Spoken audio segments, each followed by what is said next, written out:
is Your Life, a program for all Americans. And now here he is, Mr. This Is Your Life himself, Ralph Edwards. This is Bob Warren bidding you welcome to This Is Your Life. In another studio here at NBC Burbank, California, two famous comedy stars are rehearsing a television film trailer for their newest movie. We are secretly hooked up to their cameras, so watch and guess which one of them Ralph Edwards is about to surprise. Take it away, Studio 4. I want to talk about Dance With Me, Henry. Yes, I want to dance with me. No, wait a minute. Well, what's all this talk about Dance With Me, Henry? Oh, no. What's on second? Who's on second? Oh, who's on first? What's on first? What's on second? I don't know. Oh, he's on third. You don't... Who's on third? Who's on... Look, I'm looking forward to that new Abbott and Costello picture, Dance With Me, Henry, but... Wait, hold on. What right night now, is tonight? I'd like to break in on your rehearsal to say that tonight, great comedian and half of a beloved team of comedians, this is your life, Lou Costello.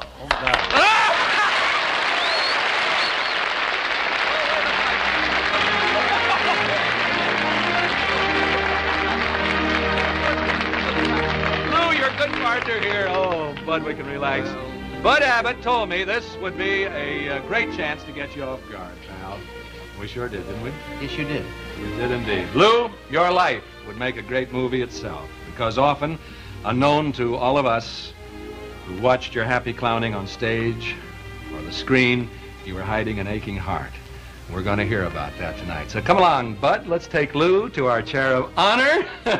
You'll never believe him again. We'll see Bud a little later on as he takes his place in your life, Lou. Our honored subject for tonight, comedy favorite of millions, Lou Costello.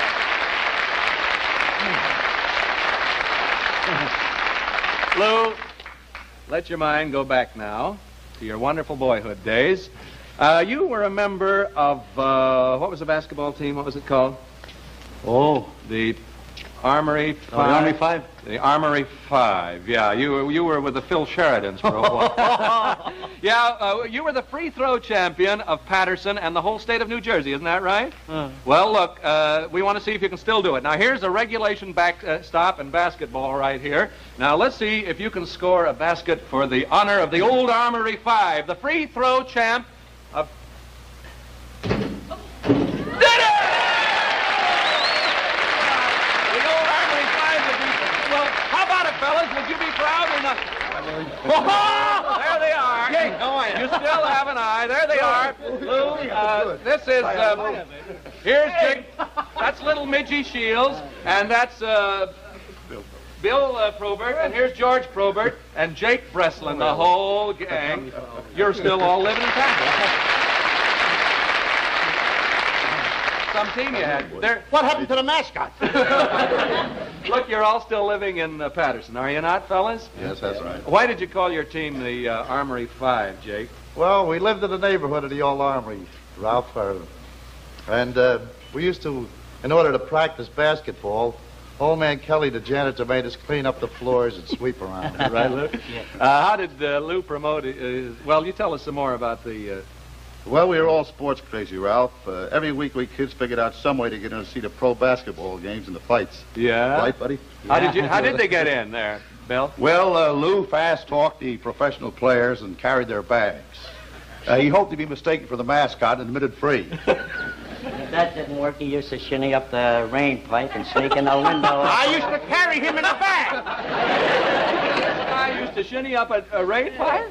Just like a human fly. Well, thank you, Midgie Shields, Jake Breslin, Bill, and George Probert. You'll be seeing Lou tonight at the party in his honor at the Hollywood Roosevelt Hotel.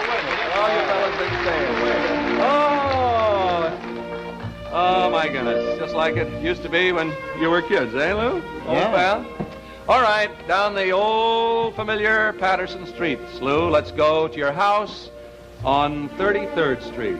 Remember back there? Mm-hmm. Come on, let's take a walk back here to 33rd Street and look, sitting on the front porch, there's Mom. Yes, indeed, your beloved Mom, Mrs. Costello. Here she is. No wonder they're here, too. I couldn't find nobody home. Lou says he couldn't find anybody home. We were told that he came home early tonight. Everybody was gone. Says, where is everybody? What's going on around here? Let's see, Costello is your real name. That's right. Lou. But you changed it to Costello. When was this? Oh, when I was doing extra work in pictures. Yeah? There was a girl named Helene Costello, and I took her name. Yes, indeed. Remember her. Here we are, swinging with Mom on the porch on a summer evening. 33rd Street, Lou. Just like you when you were a boy. Dad's here in spirit, too, Lou, I'm sure, though he died in 1947. And it was here on the front porch swing that you used to tell Mom about a glorious dream. What was that dream, Miss Costello? Little Ralph, Lou always wanted to be an actor. And he used to say to me, well, Mother, someday I'm going to take you to California, to Hollywood, and I'm going to buy you a little white house. And you know, Ralph, he did all that. He bought me my little house. And he became the star. And he became a star. Yes, indeed. After a whirl as a prize fighter in Patterson, New Jersey, under the name of Lou King, that's the name you fought under, you talked your parents into letting you go to Hollywood to try to make that movie dream of yours come true. But it didn't. Not right at first. When I first met Lou in Hollywood, you didn't even have a place to sleep.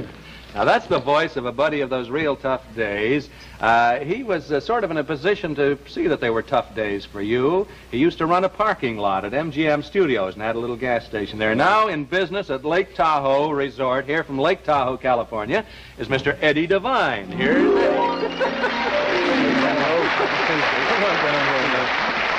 Mama, you'll be going back to Mom.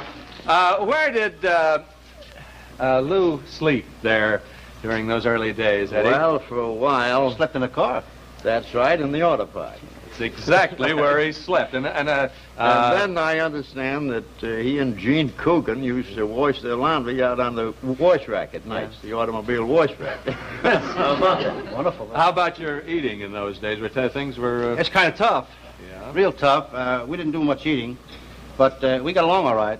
Bread and jam for a month, I understand. Lou worked at a laboring job there, some of the laboring jobs in the studio, didn't he, Eddie? Yes, and of course, he got his big break. a big break at that time as a stunt man for Joan Crawford. And then you worked extra in Rosemary and a few other pictures. Yeah. Well, this wasn't exactly the dream of stardom you'd told Mom about there. So you start hitchhiking back home. And in St. Joseph, Missouri, you landed a job, didn't you, Lou?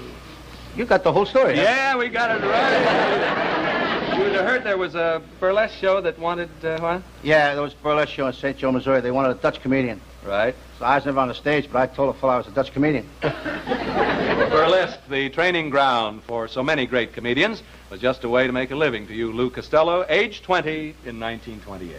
Thank you, Eddie Devine of Lake Tahoe, California, and thank you, Mrs. Helen Costello. You take Mom back with the Armory 5, Eddie, and Lou, you'll see her a little later. There we go. Burlesque, Lou, in a most unusual way, is to bring you face to face with your wife. And we know that you've stood together since in the most difficult problems that face a father and mother. Now, we leave your story for a moment, and I know you would be happy to catch your breath just a minute. Yes, I would. Okay, fella. Back to This Is Your Life, world-famous comedian, beloved by all of us, Lou Costello of Abbott and Costello.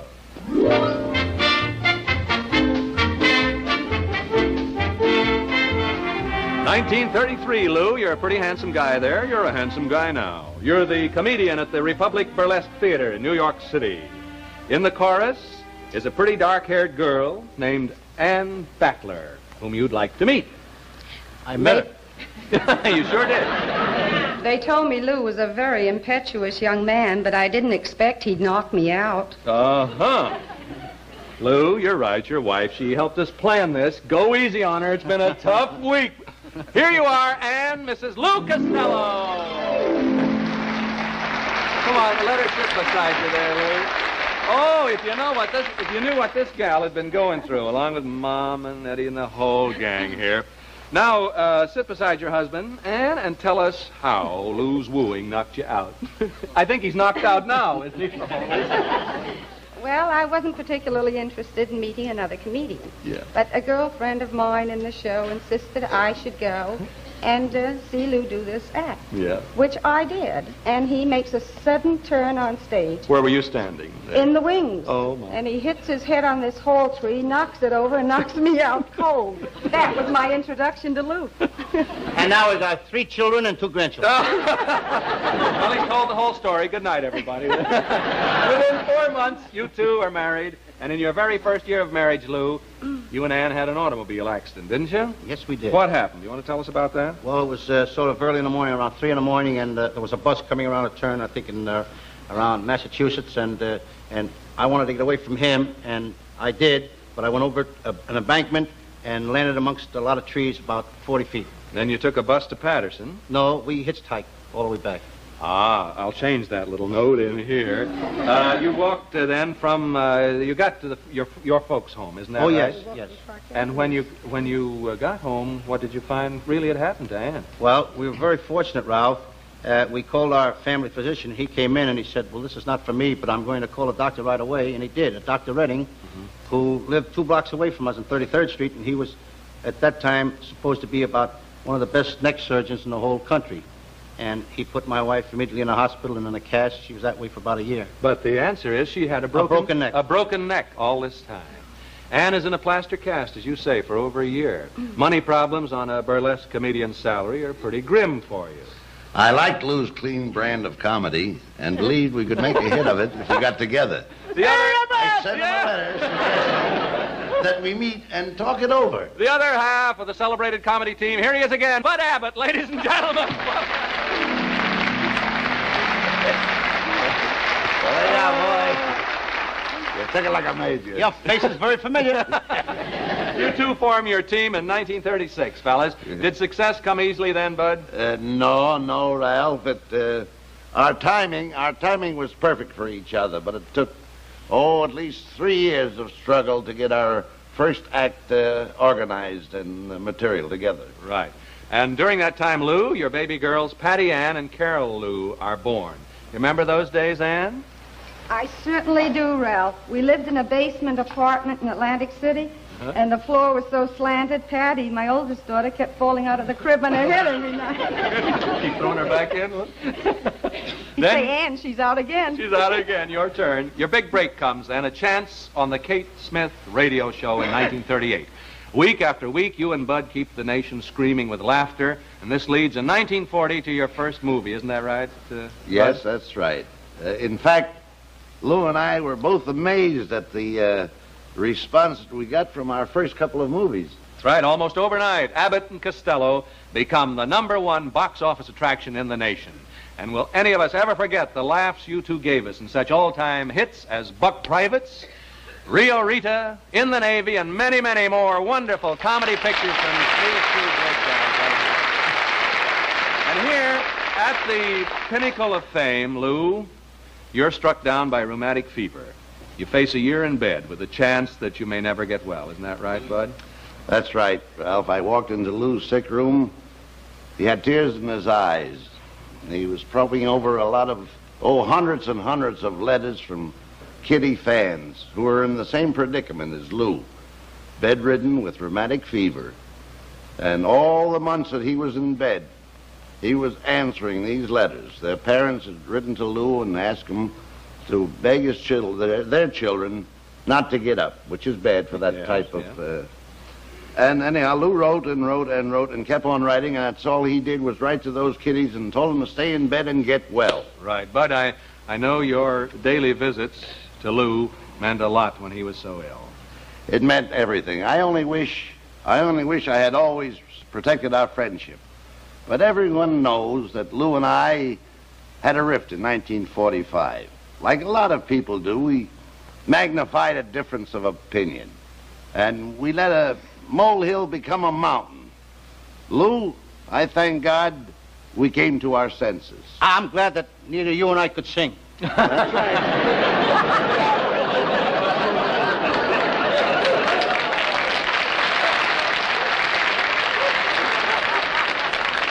Today our friendship seems all the more precious to me because we almost lost it forever through foolish pride. Thank you, Bud Abbott. Believe me, that may make a lot of people see how to forgive and forget. Thanks, Good luck. pal. You bet.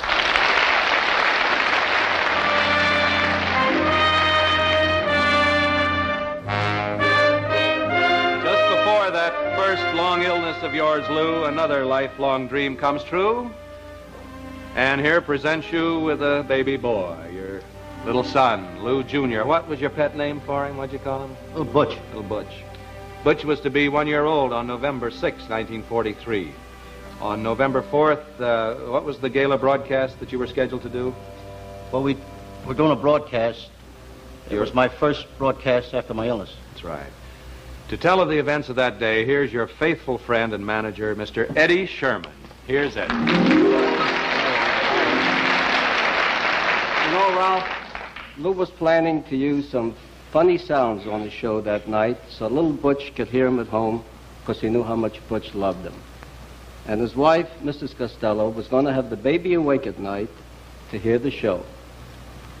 But you know, Ralph, that afternoon at the studio, I got the tragic call from Lou's home that his little baby had drowned in the family pool. How did it happen, Mr. Sherman?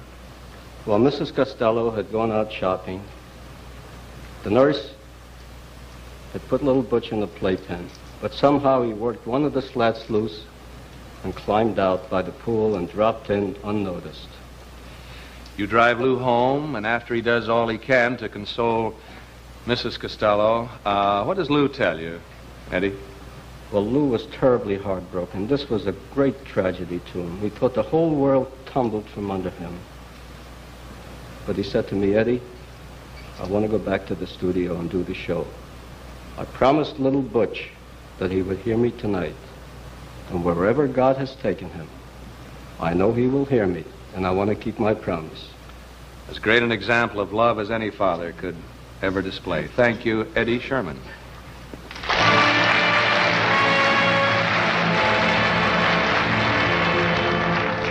With a heart that came near breaking, Lou, you've gone on to make the world laugh. The more you've suffered, the more you've wanted to bring healing to others. They called me Goldilocks when I sold my long hair to buy war stamps. Mr. Costello saved my life. Remember that girl, Lou? Yeah, Goldilocks. It's been 10 years since you've seen her. We found her in Canada, where today she's wife to a young student minister. Here from Three Hills, Alberta, Canada, is Mrs. Milton Palmer, Lisa, whom you knew as Goldilocks Wolf.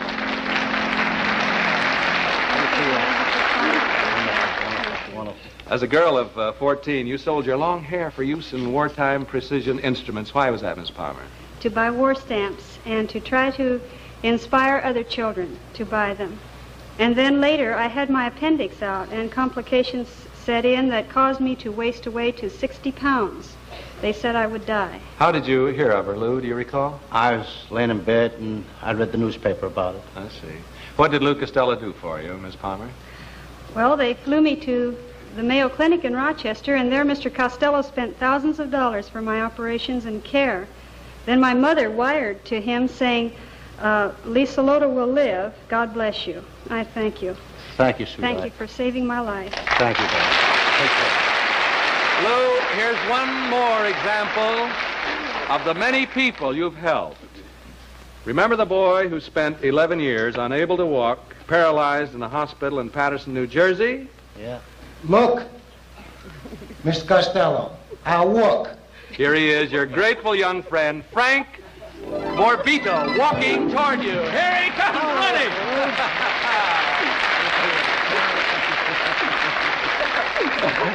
What did Mr. Costello do when he heard of you, Frank? Well, he sent me to New York Hospital, and Yeah, that's all right. He gave and they did a big surgical form and a spine operation. Yeah. And make me walk again. God bless you, Lou. And today, Frank here, Lou, you'll be happy to know, maybe you know, Lou's a medical technician at St. Joseph's in Paterson, the very hospital where you used to lay paralyzed, Frank. Thank you, Frank Morbita, and thank you, Mrs. Milton Palmer. Thank you. As a memorial to your infant son, in 1942, or I guess it was 47, wasn't it? Yes, you and your partner, Bud Abbott, build and equip the fabulous Lou Costello Jr. Recreation Center for Los Angeles' teeming East Side youth. There in the gym, the pool, the playground, boys like these are building good citizenship. And in memory of little Butch, many hundreds of boys and girls have had their lives protected by learning to swim. Now, Lou, as close to your heart as those children are, there are three who are even closer. Your three daughters. First, here is Patricia Ann, Pat, Mrs. James Mobley, with her husband, Jim, and your two grandchildren, Lou and Michael. There you are. This is Jim, the husband, Lou and Michael, and daughter Carol Lou Costello, home from Oklahoma University. And little Christy. Here's Christy. That's Carol Lou from Oklahoma, and this is Christy, your youngest. Sit there, will you? Come on, Mom, you join the gang up here, Mrs. Costello. This is your life, Lou Costello. The past that brought you tragedy and sorrow caused you to open the door to the future for others. So you're among those fortunate ones who have made their lives an inspiration. Now Lou, let's take a look into your future. We know that part of your future will be at the Sahara in Las Vegas, where you and Bud will open December 1st. And I know all... Fourth? Oh, I'm sorry. I know that... Who's manager? You were chairman. That's pretty good. I know all the folks will come along and see you who are around that way. First of all, Crest would like to present you, Mrs. Costello, and with this beautiful custom-designed gold charm bracelet from Marshall Jewelers in New York City. There you go. Each charm represents an important event. Crest will also see to it that you and Lou receive a complete film of tonight's program. Now, Lou, also, these are for you from Marshall there. Compliments of Crest. Now, Lou, we know that as one of the founders and staunchest supporters of the Old Timers Club in Paterson, New Jersey, you're particularly proud of its success and achievements in helping the youngsters of Paterson become better citizens. So in your name, we're sending them this Bell & Howell 16mm sound projector and camera to be used as a visual aid in combating both the seeds and growth of juvenile delinquency. Thank you. Now also, Lou, in your name, Crest has established and endowed 10 scholarships at the famous DeVry Technical Institute in Chicago, one of America's foremost electronic centers, an institution which for the past 25 years has been training men for better jobs in electronics. For the next 10 years, one scholarship will be awarded each year by the Old Timers Club to the boy in the Paterson, New Jersey area who shows the most interest and aptitude in this field. The boy will need no previous technical experience or advanced education. What's more, after each boy completes his schooling, DeVry Tech's employment service will help him find a job or start him in his own business, thanks to you. Finally, one of our informants just happened to hear you make this statement last Friday morning as you were getting ready to go to work. Now listen. He said, one of these days I'm going to buy me a wristwatch that works. Did you say that, Lou, huh? Well, here comes a delegation to prove that out. 7 of the more than 10,000 members of the Lou Costello Jr. Recreation Center. Here they come, right here. The whole gang. And I understand you boys and girls have something you'd like to say to Mr. Costello. Is that right? That's right, Mr. Edwards. Oh, good. What is it, Joseph? Well, you sure helped an awful lot of us kids, Mr. Costello, and we just want to thank you. Here, we all chipped in and bought you this for you. You're wonderful. Yeah, and what about... And read what it says on the back. Yes, see what it says on the back. It says, thanks for sharing your life with ours. Oh, thank you ever so much. This is your life, Lou Costello. America and all the world is a great deal richer because of the laughter you've brought into our lives. But even more important, you've shared the rewards of that laughter with the needs of a child. Good night, Lou. Ralph, thanks a lot. Thanks to you, pal, and thanks to all these wonderful people who've come from out of your past to be with you tonight. Yeah. Here we go. Say hello to him, gang. This Is Your Life is a Ralph Edwards production. Produced by Axel Gruenberg and directed by Richard Gottlieb.